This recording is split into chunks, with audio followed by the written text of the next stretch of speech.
অনেক কথাই আমাদের বলতে ইচ্ছে করে, কিন্তু অনেক সময় আমরা বলতে পারি না। যারা আত্মসম্মান নিয়ে জীবনযাপন করে তারা কখনোই তাদের মনের ভাব সঠিকভাবে প্রকাশ করতে পারে না, কারণ আমাদের মধ্যে ওই মানসিকতা কাজ করে লোকে কি ভাববে, লোকে কি বলবে। জানেন তো, আমি যখন ছোট, আমি মধ্যবিত্ত ফ্যামিলির একটা মেয়ে, কিন্তু অনেক স্বপ্ন নিয়ে বড় হই। ভিতরে অনেক জেদ, অনেক আত্মসম্মান। বাবা যখন স্কুলে ভর্তি করায় দেয়, তখন দেখি আমার একটা চিন্তা, আমি ফার্স্ট হব, আমি পড়াশোনা অনেক ভালো করব, বাবা মার নাম উজ্জ্বল করব। আমি সেরকম প্রাইভেটও পড়ি নাই।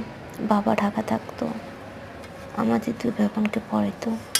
বাবার কষ্টটা বুঝতাম, বাবা অনেক কষ্ট করে টাকা ইনকাম করে আমাদের দেয়।